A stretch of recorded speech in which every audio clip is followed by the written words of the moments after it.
अस्सलामुअलैकुम स्टूडेंट्स, उम्मीद करता हूँ आप लोग खैरियत से होंगे। हाजिर हूँ एमएफ इंग्लिश सेंटर से। तो स्टूडेंट, आज जो हमारा चैप्टर है वो है chapter number 4, motion and force. तो मोशन हम लोग पढ़ चुके हैं कि मोशन क्या होता है, किसी भी चीज़ का मूव करना मोशन होता है। और फोर्स ये भी हम जान चुके हैं कि फ़ोर्स जो है एक एजेंसी होती है जो कि हमें रिक्वायर्ड होती है वर्क करने के लिए, क्योंकि अगर हम काम करना चाहते हैं विदाउट फोर्स ये पॉसिबल नहीं है। अगर आप जो है एक मेज़ को यानी एक टेबल को एक जगह से दूसरी जगह लेके जाना चाहते हैं, अब आपने सोच लिया, लेकिन आप जितनी भी कोशिश कर लें, जब तक आप फोर्स नहीं लगाएंगे वो एक जगह से दूसरी जगह नहीं जाएगी। यानी आप अपने दिमाग में 1000 बार भी सोच लें कि एक टेबल दूसरी जगह चली जाए बगैर फोर्स लगाए तो मुमकिन नहीं है, फ़ोर्स का इस्तेमाल करना पड़ता है। तो फोर्स जो है वो बहुत ही ज़्यादा इंपॉर्टेंट है, फ़िज़िक्स में बहुत जगह पे इस्तेमाल हो रही होती है। तो अगर आप फोर्स के कॉन्सेप्ट को अच्छी तरह समझेंगे, आगे आने वाले कॉन्सेप्ट आपके लिए बहुत ज़्यादा आसान हो जाएंगे। तो फोर्स और मोशन पे बात करेंगे, इंपॉर्टेंट एमसीक्यूज़ को डिस्कस करेंगे।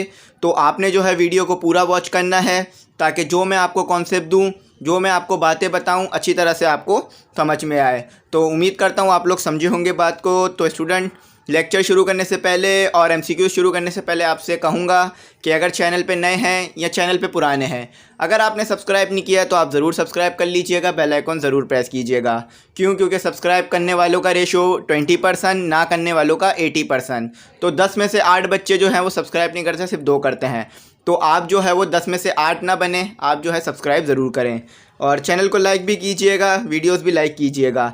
तो यहाँ पर जो है हमारा चैप्टर नंबर 4 है, जैसा कि मैंने आपके साथ डिस्कस किया। तो मैं जो है वो आपके सामने एमसीक्यूज़ पढ़ता जाऊँगा, आपको बताता जाऊँगा और कॉन्सेप्ट भी क्लियर करूँगा आपके, ताकि आपकी रिवीजन भी हो और आपको समझ भी आए क्या बात की जा रही है। तो चैप्टर जो है वो सिंपल है, वो ज़्यादा हार्ड नहीं है। तो सबसे पहला एमसीक्यू जो हमारे को दिया गया है वो ये है कि the quantity of motion contain in a body is called. तो इसमें ये बात की जा रही है स्टूडेंट कि जब कोई बॉडी मूव कर रही होती है, यानी जब कोई बॉडी जो है वो मोशन में होती है, तो उसके पास जो है इन 4 में से कौन सी चीज़ जो है वो मौजूद होती है। तो वो कौन सी क्वांटिटी है जो वो रखती है बॉडी मोशन करते वक्त, यानी कंटेन करती है। तो यहाँ पर हमारे पास फोर्स भी है, क्योंकि जब बॉडी मूव कर रही होती है तो उस पर फोर्स भी लग रही होती है। और वेट भी है, वेट जब लगता है जब कोई बॉडी डाउनवर्ड मूव कर रही होती है। और टॉर्क क्या होता है, टॉर्क हमारे पास जो है एक वेक्टर क्वांटिटी है जो कि एंगुलर मोमेंटम या एंगुलर एक्सेलरेशन को प्रोड्यूस करता है। तो यहाँ पर हमारे पास एक क्वांटिटी बचती है मोमेंटम। तो जब कोई बॉडी मूव कर रही होती है तो उसके पास क्या होता है, मोमेंटम। मोमेंटम क्या होता है, मोमेंटम खुद एक वेक्टर क्वांटिटी है और ये जो है वो प्रोडक्ट है किसका, मास और वेलोसिटी का। यानी अगर कोई मास है, कोई वेट वाली चीज़ है, कोई वज़नदार चीज़ है, कोई मास है, वो मूव कर रहा है तो उसके पास मोमेंटम होगा। और मोमेंटम में चेंज आना टाइम के रिस्पेक्ट से ये फोर्स होता है। तो ये बात याद रखिएगा, जब भी कोई चीज़ मूव कर रही होगी उसके पास अगर मास होगा तो उसके पास क्या होगा, मोमेंटम होगा। तो उम्मीद करता हूँ समझ में आ गई होगी बात। यहाँ पर डी जो है मोमेंटम हमारा बिल्कुल राइट जो है वो आंसर होगा। तो स्टूडेंट, अब जो हमारे पास दूसरा एमसीक्यूज़ है वो तो बहुत ज़्यादा आसान है। तो आपने जो है इसमें यूनिट बताना है। तो लिखा हुआ है द ऐसा यूनिट ऑफ फोर्स इज़। तो फोर्स का जो है वो ऐसा यूनिट आपसे पूछा जा रहा है। तो यूनिट को जो है वो जो बेस क्वांटिटी होती है उनके यूनिट को तो हमें याद करना पड़ता है, लेकिन फोर्स जो है हमारे पास वो एक ड्राइव क्वांटिटी है। यानी इसको ड्राइव करके निकाला गया है मुख्तलिफ बेस क्वांटिटी यानी मास और हमारे पास डिस्टेंस, टाइम, इन क्वांटिटीज़ को मिलाकर फोर्स को बनाया गया है। तो यहाँ पर मैं आपको बताऊँ कि बेस क्वांटिटीज़ जो हैं उनके यूनिट्स को तो आपको याद करना पड़ेगा। यानी आपको लेंथ का यूनिट याद करना पड़ेगा, मास का यूनिट और टाइम का।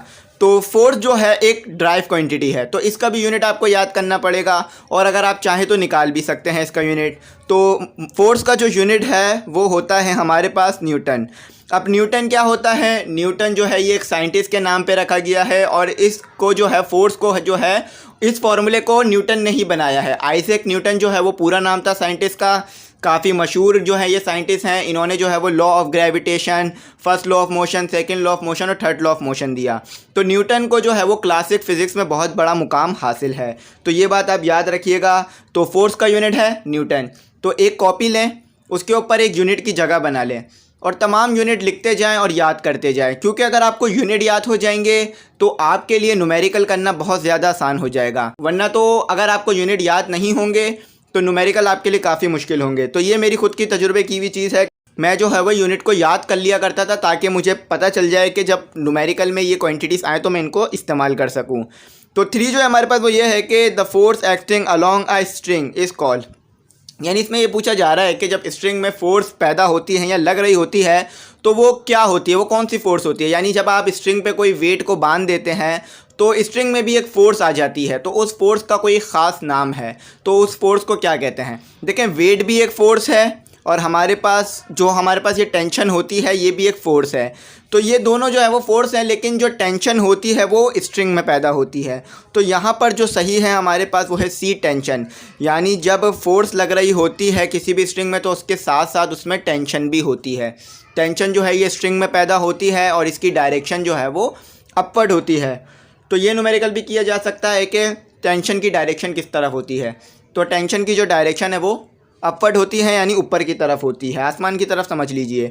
अच्छा, यहाँ पर चौथा जो है वो पूछा जा रहा है the product of mass and velocity is called. तो स्टूडेंट, अगर आप जो है वो लेक्चर को ध्यान से सुन रहे थे तो आपको जो है मैंने ये बात बताई थी कि मास और वेलोसिटी का जो प्रोडक्ट होता है वो क्या बनता है। तो मास और वेलोसिटी का प्रोडक्ट एक्सेलरेशन नहीं है, ना ही स्पीड ना ही वेलोसिटी।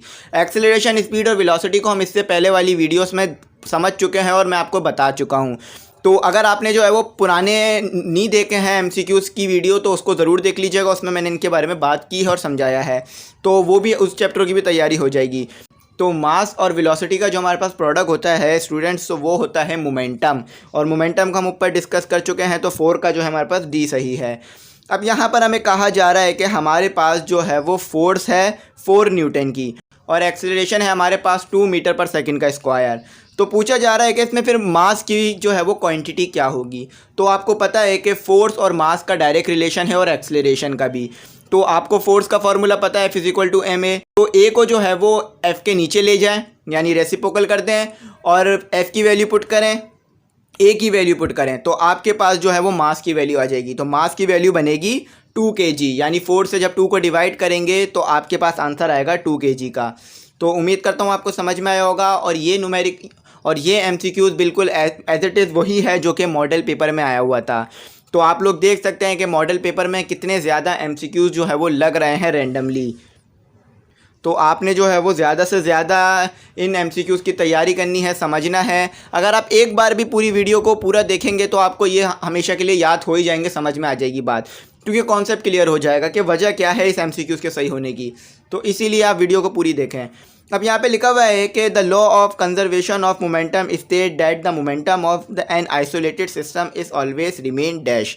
अब यहाँ पर आपसे पूछा जा रहा है कि law of conservation of momentum, यानी ये एक लॉ है जो कि इस बात को बताता है कि अगर कोई भी एक्सटर्नल फोर्स ना लग रही हो, यानी कोई भी बाहर से फोर्स ना लग रही हो, जो एयर रेजिस्टेंस है, जो फ्रिक्शन है, उसकी फोर्स ना लग रही हो, तो मोमेंटम क्या होता है। मोमेंटम जो है वो बढ़ जाता है, लेज़र हो जाता है, या कांस्टेंट या ज़ीरो हो जाता है। अब आप सोचें कि कोई भी बाहर से फोर्स नहीं लग रही, ना ही फ्रिक्शन की फ़ोर्स लग रही है, अब ना ही जो है वो एयर रेजिस्टेंस की। अच्छा, मैं आपको यहाँ पर एक चीज़ और इजाफी बताता हूँ कि जब कोई चीज़ मूव कर रही होती है तो उस पर बहुत सारी फोर्सेस लग रही होती हैं।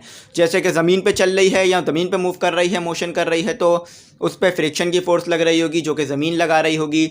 और अगर वो एयर में मूव कर रही है तो उसके ऊपर एयर रेजिस्टेंस की फ़ोर्स लग रही होगी, एयर रेजिस्टेंस लग रही होगी, जिसे जो है हम ड्रैग फोर्स भी कहते हैं।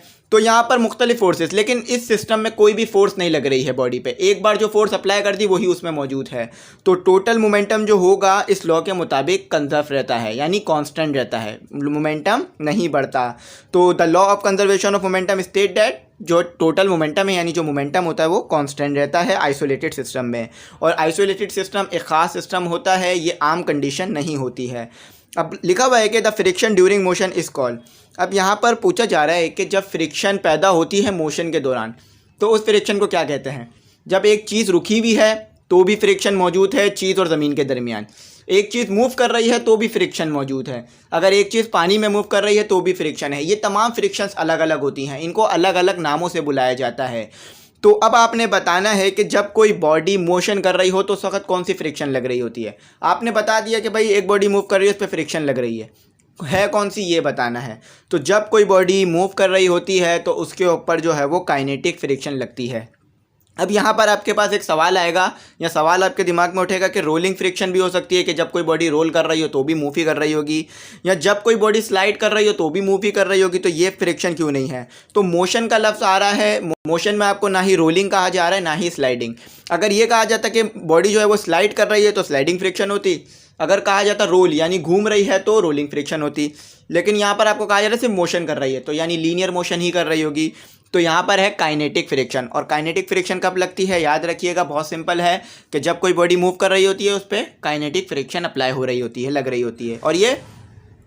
और ये फ्रिक्शन जो है वो सरफेस के पैरेलल होती है और अपोजिट होती है अप्लाइड फोर्स के, यानी जो फोर्स लगाई जा रही होती है उसके मुखालिफ सिम में। और स्टैटिक फ्रिक्शन की बहुत सिंपल डेफिनेशन है, जब कोई बॉडी मोशन नहीं करे और उसके ऊपर उस वक्त भी फोर्स लग रही होती है फ्रिक्शन की तो उसे स्टैटिक फ्रिक्शन कहा जाता है। 8 में देखें, the force with which the earth attract a body toward its centre is called. तो वो कौन सी फोर्स है जो कि बॉडी को अर्थ की तरफ अट्रैक्ट करती है, यानी अर्थ के सेंटर की तरफ अट्रैक्ट करती है। तो अगर आप यानी ऊपर की तरफ जाएं, कोई फोर्स लगा कर कोई वर्क डन कर कर जो है वो ज़मीन से ऊपर जाएं, तो ऐसा तो नहीं है कि आप वहाँ जाके फ्रीली रह सकते हैं आसमान में, आपको फोर्स की ज़रूरत ही नहीं पड़ेगी आसमान में रहने के लिए। स्पेस की बात नहीं कर रहा हूँ, आसमान की बात कर रहा हूँ, स्काई की बात कर रहा हूँ।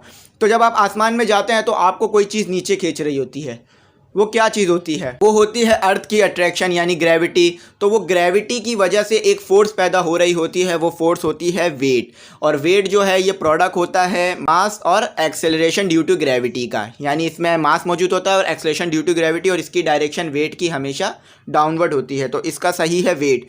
और टेंशन आपको बता चुका हूँ, मास आपको पता है नहीं होगा, और ना ही फ्रिक्शन हम पढ़ चुके हैं फ्रिक्शन कौन सी चीज़ होती है। खुल के समझा रहा हूँ ताकि बात अच्छी तरह समझ में आए। अब हमारे पास है 9, सिंपल है, और यही MCQs जो है वो आया था हमारे पास मॉडल पेपर में सॉल्व करवाया था। तो मॉडल पेपर अगर आपने देखा होगा तो आपको ये याद होगा। तो which is the best approximation of the weight of an object of mass 800 ग्राम।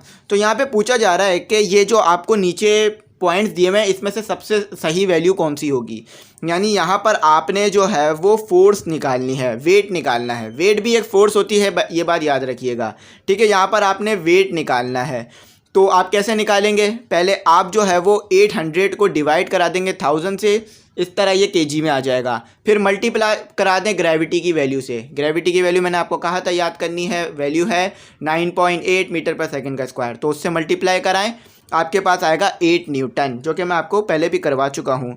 तो यहाँ पर हमारा ये वाला MCQs हुआ। अब आ जाते हैं अपने आखिरी और 10वें MCQs पे। तो यहाँ लिखा हुआ है the resistance force between two surfaces before the motion start is called. तो अगर आपने मेरी बात ऊपर गौर से सुनी हो तो ये आप खुद ही जवाब दे देंगे। तो इसमें कहा जा रहा है कि मोशन करने से पहले, यानी फोर्स अभी बॉडी पर नहीं लगाई जा रही है, तो मोशन नहीं कर रही है बॉडी, तो मोशन करने से पहले बॉडी में कौन सी फ्रिक्शन जो है वो लग रही होती है, कौन सी फ्रिक्शन मौजूद होती है सरफेस और बॉडी के दरमियान। तो मैंने आपको बताया था जब बॉडी मूव नहीं कर रही हो तो उस पर ना ही स्लाइडिंग फ्रिक्शन होगी, ना ही जो है वो रोलिंग फ्रिक्शन, और ना ही काइनेटिक। तो कौन सी बचती है, स्टैटिक फ्रिक्शन। तो याद रखिएगा कि जब बॉडी मूव नहीं कर रही हो तो हमारे पास स्टैटिक फ्रिक्शन होती है। अच्छा, यहाँ पर मैं आपको एक इंपॉर्टेंट बात बताऊँ कि आपके लिए इंग्लिश सीखना बहुत ज़रूरी है। देखें, MCQs कोई ख़ास पर्टिकुलर जगह से नहीं पूछे जाते, वो होते तो आपकी कॉपी में से ही हैं, बुक में से ही हैं और नोट्स में से, लेकिन वो जो है बिल्कुल एज इट इज़ सेम नहीं होते जैसा कि बुक में है।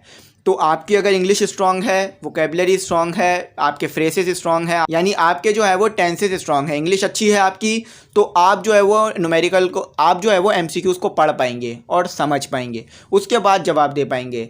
अगर आपकी इंग्लिश अच्छी नहीं है तो आपको समझ ही नहीं आएगा कि बात क्या हो रही है। तो सबसे पहले ये होता है कि रिकॉग्नाइज़ किया जाता है कि बात आखिर पूछ क्या रहा है एग्जामिनर, उसके बाद जो है आप जवाब देंगे। ऐसा नहीं है कि आपने जो है बस पढ़ लिया, भाई इसमें मोशन की बात है तो काइनेटिक लगा दूँ। अब यहाँ पर देखें, मोशन का लफ्ज़ इस्तेमाल हो रहा है, लेकिन वो कह रहा है कि मोशन नहीं कर रही, यानी मोशन करने से पहले।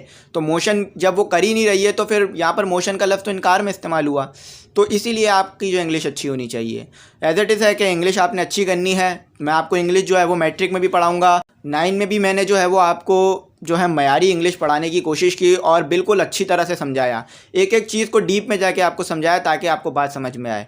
तो इंग्लिश अच्छी करें अपनी, ताकि फ़िज़िक्स केमिस्ट्री मैथ भी अच्छी हो सके, क्योंकि दोनों चीज़ ये जो है सब रिलेट करता है इंग्लिश से ही। तो उम्मीद करता हूँ आपको मेरी बात समझ में आई होगी और जो नसीहत की है वो भी समझ में आई होगी। लेकिन अगर फिर भी कुछ समझ ना आया हो या कुछ मुझसे रह गया हो तो आप जो है मुझसे कांटेक्ट कर सकते हैं व्हाट्सएप पर। हमेशा आपको मैं व्हाट्सएप का नंबर देता हूँ आपकी हेल्प के लिए, ताकि आप लोग मुझसे कुछ पूछ सकें और आपके भी नॉलेज में इजाफा हो, मेरे भी नॉलेज में। और अगर कोई बात हो तो आप उस पर पूछिएगा मुझसे व्हाट्सएप पे। और आखिरी में कहूँगा कि अगर आपने चैनल नहीं सब्सक्राइब किया है, बार बार कहता हूँ, ज़रूर कीजिएगा, बेल आइकन भी ज़रूर प्रेस कीजिएगा, क्योंकि समझ लीजिए ये आपका सब्सक्राइब करना मेरे लिए फ़ीस है। तो अगर पढ़ लिया है तो फ़ीस तो देनी चाहिए, तो इसलिए फ़ीस दे के जाएँ, सब्सक्राइब करके जाएँ, लाइक करके जाएँ, दोस्तों में भी शेयर कर दें। और अगर लेक्चर अच्छा लगा हो तो लाइक कीजिएगा, कमेंट ज़रूर कीजिएगा एप्रिसिएशन के लिए कमेंट सेक्शन में, और दोस्तों में शेयर कर दीजिएगा। Thanks for watching. अल्लाह हाफिज़।